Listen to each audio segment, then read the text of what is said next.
Welcome to Multifamily Insights. I'm your host, John Kasman, and I want to thank you for joining us for another great episode. Now, if you're enjoying the show, do me one quick favor and leave us that rating and review. Now, we've got a good episode today. We're going to be talking to David Wachs. David Wachs is a serial entrepreneur, and his latest venture, Handwritten, is bringing back the lost art of letter writing through scalable robot-based solutions that write your notes in pen. Developed as a platform, Handwritten lets you send notes from your CRM system, such as Salesforce, the website apps, or through custom integration. Let's welcome to the show, David Wachs. Thank you so much for having me, John. It's a pleasure to be here. David, absolutely. It's great to have you here. I went over your bio at a very, very high level. Why don't you take 2 minutes and fill in some of those gaps? Sure. So I'm the founder and CEO of Handwritten. We're the largest provider of robotically written handwritten notes in the world. We have close to 200 robots that write out your notes in pen. We write out the envelope. We stick it in the envelope. We can even include a gift card to a brand or marketing collateral with that. We do that for a lot of commercial realtors. We do between 10 and 20,000 pieces a day currently, all based here in Phoenix. The robots are built in Phoenix, programmed in Phoenix. Prior to this, I was doing text messaging.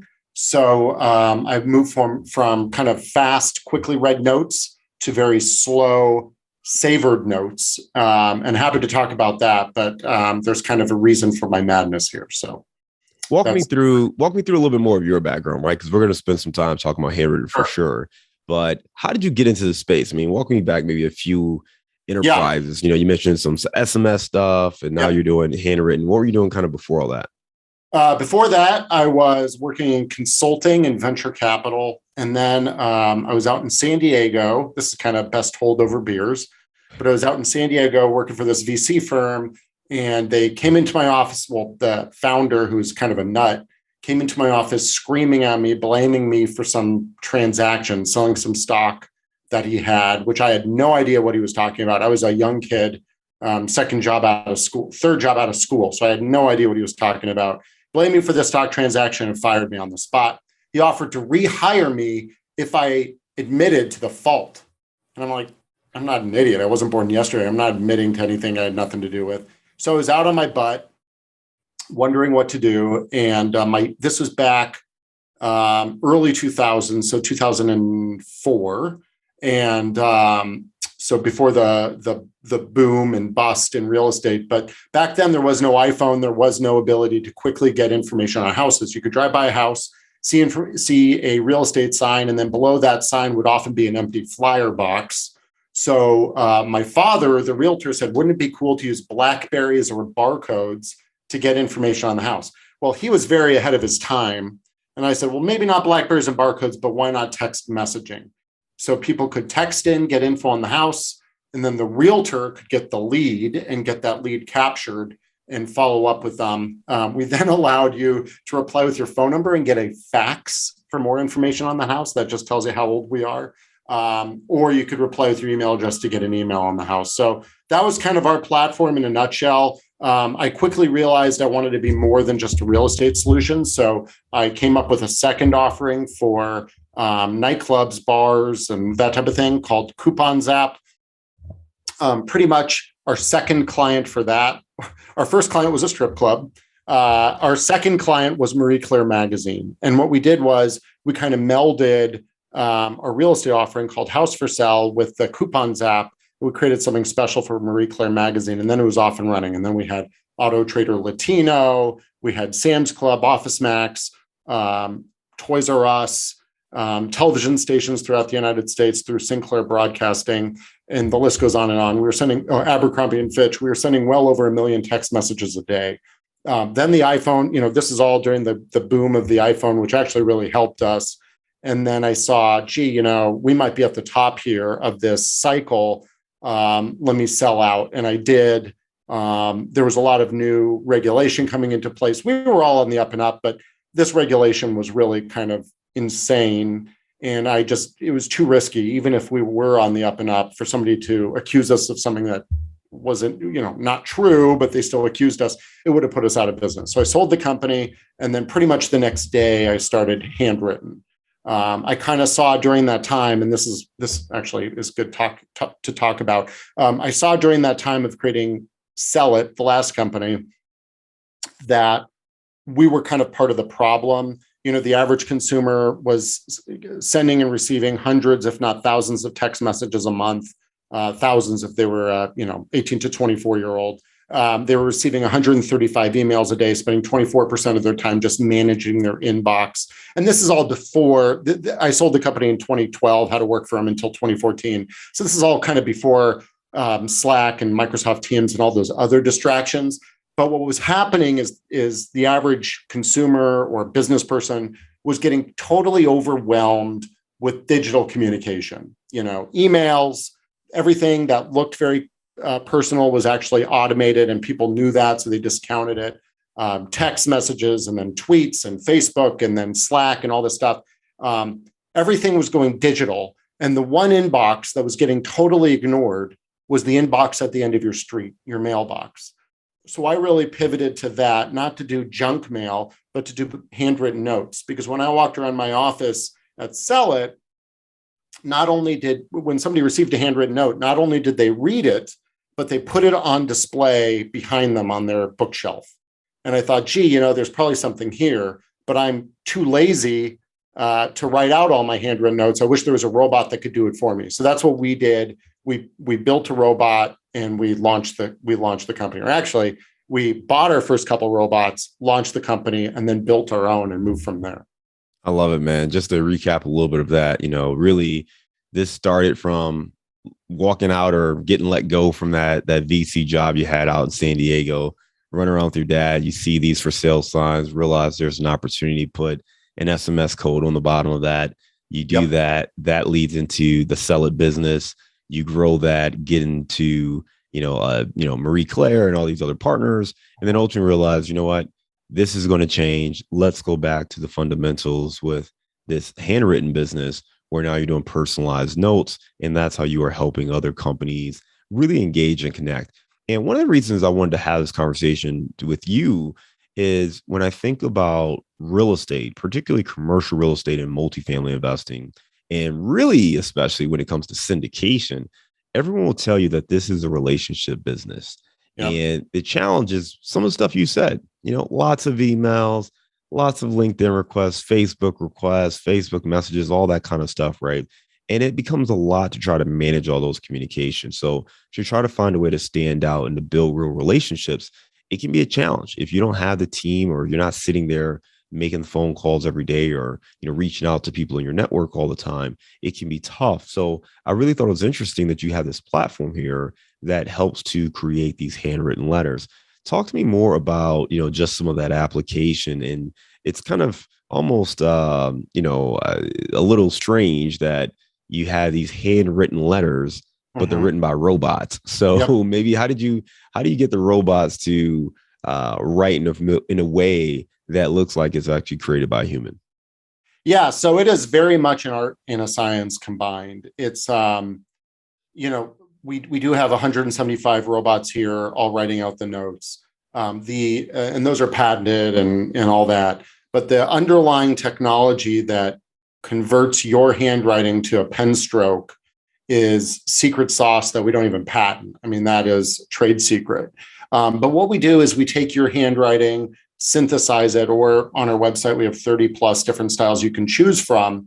And we add errors to it. So every line on the page does not start on the same spot, because you don't want that hard edge down the left side of the page. Multiple copies of letters. So if you have two O's together, that looks different than two O's separately. Do you cross two T's with one crossbar or two? How do T's look throughout the document? Are they all the same? We add variation throughout the document. So multiple copies of letters all look very different. That's intentional too. We vary the line spacing between every line because people don't write with the exact same distance from line to line. And now we actually bend each line very subtly. And the key with everything we do is subtle, because there's a term called the uncanny valley, where you try to make something too real and it ends up looking fake. we make sure that we do everything really subtle. So you're barely noticing the lines are bending or wobbling, or the line spacing is different, or the left margin is different. That's really important. So we put that all in to our service, and then we write it out in blue ink. And the reason blue instead of black is because we find blue to look more authentic. If people try to smudge that ink, it smudges. It is written in a Pilot G2 ballpoint pen. You can pick them up at Staples. So yeah, I mean, it very much is an art on top of a science to make the whole thing look real. And we spent a lot of time trying to improve it, and we're continually trying to improve it. But the big new addition is really bending that text. We released that about 4 months ago, and that's kind of been our latest real innovation on that side. But then it's really about trying to figure out how to scale this and do so in a way that's cost effective for the user and also accurate, so that every single note is going out on time in the right envelope with the right amount of variability, et cetera. So that's, when we're sending 1,000 notes a day or 5,000 notes a day, it's one question. But when you're sending 10 or 20,000 a day, it's a different problem to solve. No, it makes a lot of sense there. And, that personalization, having that handwritten note can obviously have a bit of an impact. Let's help us kind of measure this, right? As opposed to regular direct mail, or just having a more typical, computerized or digitized letter. What's the impact? Do you have a measurable difference as far as results or impact, or how do you look at that? Yeah, so there's a lot of stats floating around the internet on just handwritten envelopes. If you do a handwritten envelope, it has a 300% greater open rate than a standard envelope, so a 3x open rate. That doesn't say anything about the internal, contents of that note. So if you marry that handwritten envelope with a handwritten note, and we keep these notes short to about 500 characters, we see and this is handwritten data now, we see up to a 27 time greater response rate than a print note. And the way we're getting to 27 times is we have a lot of car dealerships as clients, and they're used to sending printed letters saying, hey, come on in, trade up, trade in your car, that type of thing. They're able to compare us exactly a printed invitation to come in to a handwritten invitation, and they're seeing a 27 time greater response rate. Now, handwritten notes are always more expensive than print. We like to call our product a manufactured product. It takes up to 4 minutes to write out each note versus, rattling off a laser printed card. So it's going to be more expensive because the first thing we do is rattle off a laser printed card. We create a nice thick greeting card to write on. And then on top of that, we have to feed it through our robots and write it. And then we QA it, write the envelope, stamp it, et cetera. So it is going to be more expensive. It's about 4 times more expensive than a laser printed note. But that said, you're still getting a 7-8 times greater ROI than that printed piece. So there's true value there. I mean, we work with a bespoke suit company that sends out handwritten notes around the holidays, and they include a coupon code in those notes. They have an 18% redemption rate, which is about 6 times greater than any other coupon they send out during the year. So these things really have value. We did a survey of 2,000 consumers. And if you go to handwritten.com, spelled handwrytten.com, and go to the about and then consumer outreach, you can download this survey free of charge. But from our survey findings, what we're told is that handwritten notes are a great way to stand out with relatively little risk. So one of the questions we asked these 2,000 consumers was, what's the most surprising form of communication? And what they came back with was phone calls. And I think what they meant was phone calls from you, John, or somebody they know at the brand. Maybe that's their store rep at Gucci or whatever it is. The second most surprising form of communication was handwritten notes over email, text, all the rest.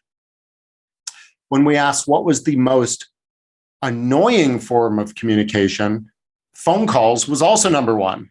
Handwritten notes was at the very bottom. So if you're looking to reach out to your consumers, or your investors, I should say, in a way that is both highly surprising and very low risk of being annoying, I highly recommend looking at incorporating handwritten notes in your outreach program. I'm not saying handwritten notes are the be all end all. You have to have a multi-channel marketing approach, but handwritten notes are a great way to get in front of the customer, to know that they're going to open it, they're going to read it, and potentially even keep the note for a long time. So this isn't really real estate related, but in Pennsylvania, we have a piano tuner. He sends handwritten notes once a year after tuning your piano. And you only have to get your piano tuned once a year. And then he doesn't see you for another year. So he comes in, tunes your piano, sends you a handwritten note thanking you. And then he comes back a year later. When he comes back a year later, that handwritten note is often still standing up on the piano. So not only was it opened, not only was it read, it is put on display on what is most of the time the most expensive item in the house, in the fanciest room in the house, right? Like when I was growing up, my mom told me never go in the fancy room. I couldn't walk in the room with the piano, right? So you can't buy that billboard space. You can't buy advertising, on their prized possession in their fanciest room of their house, but you can send a handwritten note and have it last for a year. I love it, man. And listen, that's a great strategy and tactic. And I think too, when you think of any business, you understand the way it connects. But one thing about this business with real estate is it is so heavily driven by relationships that it is a phenomenal way to stay top of mind. Think about brokers, think about, insurance adjusters, think about, I'm thinking about mortgage brokers, lenders, just really anybody. And then for us syndicators, if you are working with investors, that's a great way, particularly if you have folks who've invested in one of your deals, to send something like that. And guess what? They have a note like that at their house. Maybe their friends come by and now they get to talk about, the great investment working with you and what they're doing. And maybe you get an introduction and some referrals based off of that. So could be a great tool to add to the tool belt. And the thing I love about what you said is that, you did the survey, or there was a survey done about what's the most surprising communication. Number one was a phone call, but also number one on the most annoying way to get that communication was a phone call. And I think that's one challenge is that, oftentimes we know the phone call will break through the clutter. It'll break through the clutter of the text message or the email or, our direct message campaigns, whatever it is. We could definitely pick up the phone and call. But usually that person is busy. I mean, we've gotten to a point in society where, just calling in general is annoying for most people. Like, why don't you text me first? And let me set up a time to talk to you as opposed to just calling me. And I know people who don't even answer their phone because, they assume it's a telemarketer or something like that, right? If your number is not programmed in their phone, they just won't answer the phone. Yep. So it's one of those things where it's, it has kind of fallen by the wayside a little bit. And it's still a great tactic to stand out. But, this handwritten note definitely seems to have a lot of value. I want to talk more about marketing, right? And more specifically, outbound marketing. We started talking more really leads that you have, relationships that you have, follow-ups. But if you're looking to grow, you're looking to connect, to do some outbound marketing, help us understand a little bit more about some of the strategies and tactics that this could help us with. Yeah, so it's actually a great timing because we're about to release a outbound prospecting tool, hopefully this week.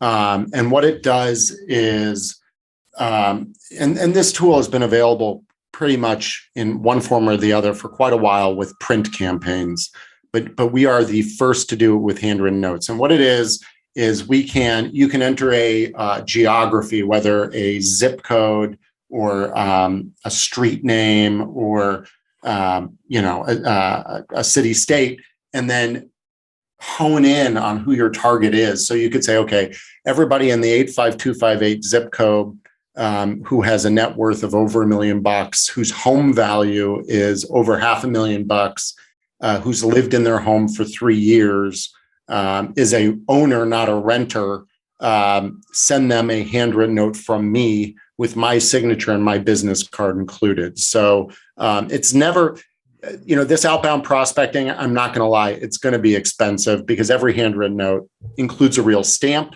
Stamps alone now are 60 cents. We don't do metered mail. Everything has a real stamp on it. So, you're looking into the $2 to $3 range per piece.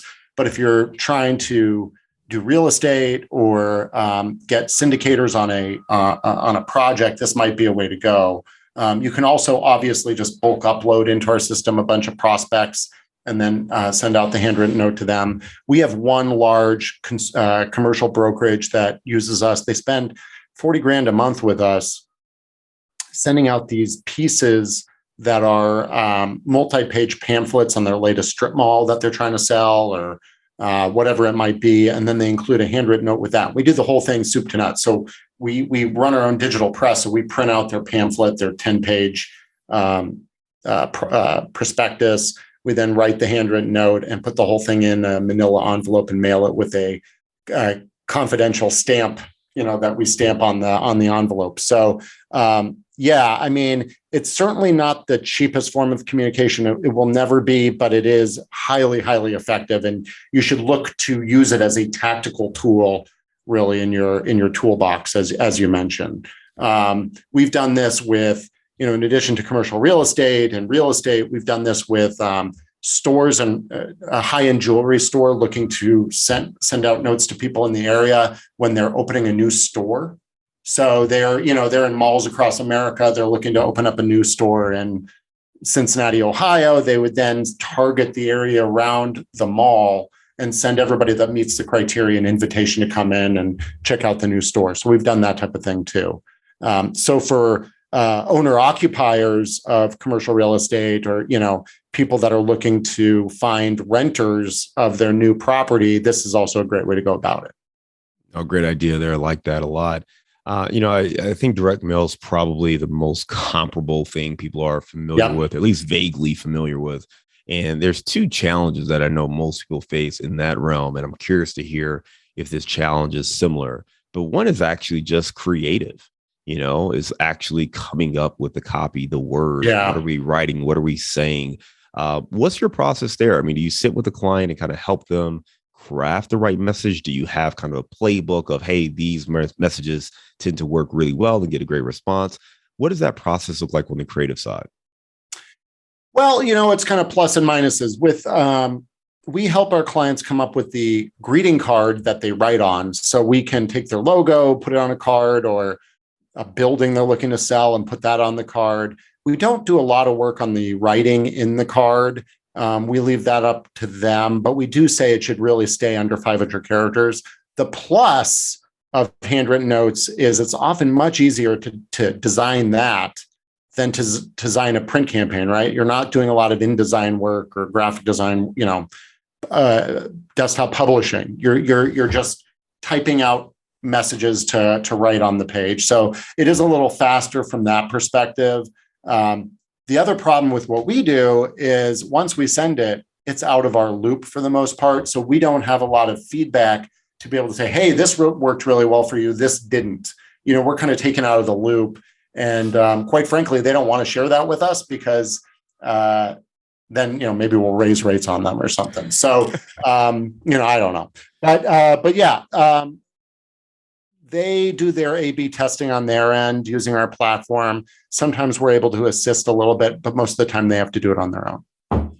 Yep. So, I mean, thinking about it, right, you're going to lose a little bit of control. You're going to lose that open rate if you're doing a digital campaign, right? So digital campaign, you've got all the metrics right there. You can tell who opened the email, how many times did they come back to it? Did they forward it, send it? Did they click anything in the email, right? So you don't have that. You lose that ability. But you get the ability to actually send something physically that, the delivery is typically going to be very high, assuming you have the right address.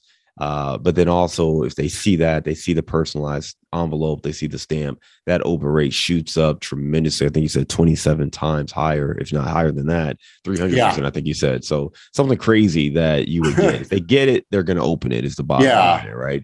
So that helps great. The second question, right? First part was on creativity or the creative of the content. The second was going to be on personalization, because it's one thing if you let's just say you have a list of brokers. Well, you've got maybe different relationships with brokers. So I know a lot of times when I get stuff, I get a letter, you can tell it's just a vague vanilla message they sent to 1,000 other people.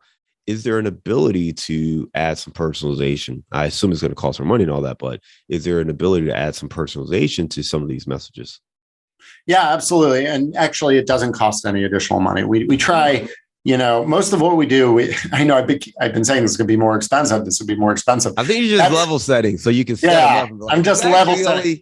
Yes. No, well, it's just but the nature of the beast is more expensive on certain stuff, but other stuff, like every single note we send out can be totally different. So let me give you some non-related examples. We work with a snack box company, and they send out these snacks. We've worked with a few snack boxes, but this one, you would order snacks and they would send them to you, and we would include a handwritten note like, "We saw you ordered the dried mango bits. Since we know you love those, maybe you'd like the dried whatever cherries. We find them to be an amazing snack." So we can do that type of stuff. It's zero additional cost. It just takes a little bit more time on the person that's doing the bulk upload to set all that stuff up. Or we work with a luxury handbag wallet company, and they were doing everybody that received a purchase from their online brand, not their in-store brand. So if you bought the tan, bifold wallet, blah, blah, blah, American currency wallet or whatever, they would send a handwritten note that says, "Thank you for purchasing your," and then they wouldn't put the product name because it would be tan bifold leather wallet, American currency size. They would just put the category. So "Thank you for purchasing your wallet," or "Thank you for purchasing the backpack." That's all you need to do. We do the same thing with a perfume brand that they sell both online and offline. And I was walking into it was a Neiman Marcus or something here in Phoenix, and I saw their cologne right there, and I pointed it out to my wife, and we were talking about it. I said, "Oh yeah, this is a client of ours." And then the store clerk walks over, and she says, "Can I help?" I said, "Oh no, this is way too expensive for me, but we handle your handwritten notes." And she looked at me and she said, "No, you don't. I have to write my own handwritten note." And I said, "Oh, do you do it?" She goes, "No, I never have time. Between the merchandising and the all my other job responsibilities, selling to people, I never have time to actually write handwritten notes to these people." We were just handling the online sales. So what's interesting is for this client that chose not to automate offline sales, the online experience was actually better than the offline. It was more personable than the offline. So what they should have done, like some other clients of ours have done, is they've automated the offline experience to mimic the online experience and create a personable experience all the way across, and include the sales rep's name in the message too. Again, no additional charge there. So there's certainly ways to do it. For commercial real estate, it could be, "Hi, John. Since you invested in, XYZ Properties Portfolio B, we thought you'd be really interested in this deal. There's good, alignment with that deal, whatever that is. I'm not a commercial broker, but you could write out the message in such a way where it seems really personal to that person, and kind of really. And we recommend that. We think the more personal you can make the message, the better. What I'm hearing you say is two things. You could definitely make it personalized, but there still needs to be some qualifiers. So for instance, it's not that, "Hey, David, I appreciated our conversation on, writing personalized notes," right? Like that's almost a one-of-one type message versus I could say something that was like, "Hey, appreciate our conversation on my podcast," right? So I'm sending that to all podcast guests, but it's not necessarily just or so specific that David's the only person who could have got this email. You want to write it where it's more of a category specific so that you can get it, there's benefit to, creating kind of a process. Is that fair to say? Or is it that, no, if I want to write it specifically to David, I can write it specifically to David? No, I think you should write it specifically to me, but you just want to make sure that the response sounds natural. You don't want it to say, about the trifold leather wallet size. It doesn't sound like anybody would ever write that. Right. So you just have to walk that fine line to make sure that you do it at a level of personalization that really makes a lot of sense. Yeah. And I will say this too. I think for anyone who is interested in this, you should definitely check out the website handwritten.com, and written it's handwrytten.com. So go check that out and learn more. And if you are looking for an alternative, it's going to take more time and more energy, But to have someone sit and write these letters, I think there's a lot of great ideas that David has helped us uncover. But to sit there and try to create some automations to write letters to people who take a certain step in your business and to figure out how do you create that personalization. Those are really great tips if you really want to build strong relationships. So whether or not you work with Handwritten or take David up to learn more and check out some of the freebies he has on his website, just think about how you can bring some of these insights to create more personalization in your business. David, we're going to move on to our round of insights. Are you ready? I am ready. Give me a failure or an apparent failure that sets you up for later success. Absolutely. Getting fired from that VC firm. That was the greatest thing that ever happened to me. And not only was I fired, I was evicted from my apartment and in a car accident. And it was flooding in San Diego at the same time. So San Diego, which is supposed to have the greatest weather in the world, it was a total disaster for me, but best thing that ever happened. That's tough. All right. It was good, man. Recollect, hindsight's 2020. So there you go. Give me a digital or mobile resource you recommend for your business. Reddit. I go down the Reddit rabbit hole a lot. The other one is AppSumo. AppSumo is a great resource if you're a small business looking for online tools that are cost effective. Typically, the way AppSumo works is you can buy something like a LinkedIn outreach automation tool or something like that. But instead of paying on a monthly subscription, you pay a one-time fee. So the cost savings are just enormous. Yeah. Give me the book you've recommended or gifted the most in the last year. E-Myth by Michael Gerber is a tremendous resource. I'm sure you've heard a lot about that. It just talks about working on your business, not in your business. It talks about systematizing things, trying to turn your business. He calls into a franchise. I say systematize. The other book is the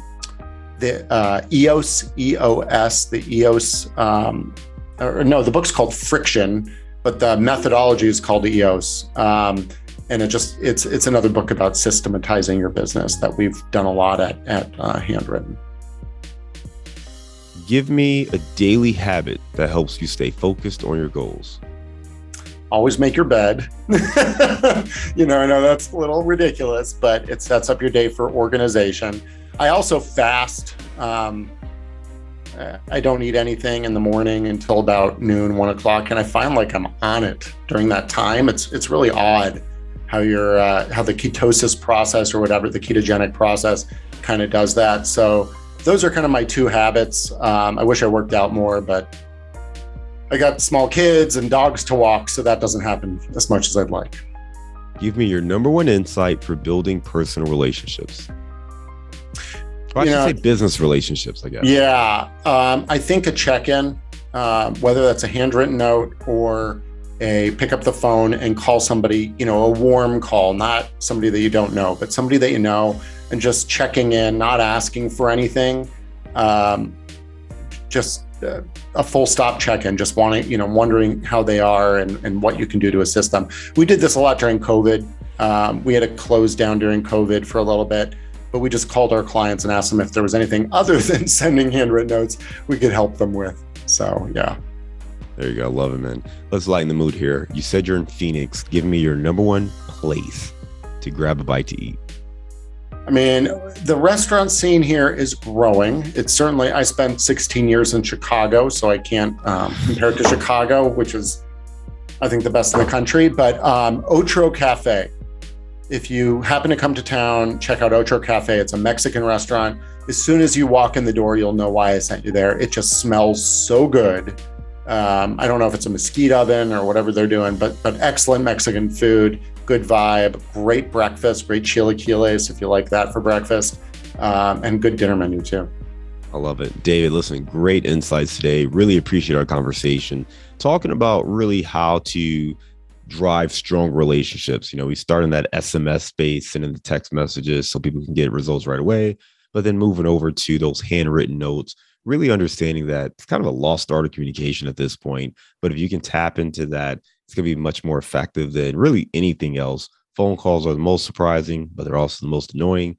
handwritten notes are, the second most surprising and the least annoying way to connect with somebody. So incorporating something like this is a great way to build strong relationships. If anybody wants to learn more, go to handwritten.com. That's written with a Y, not an I.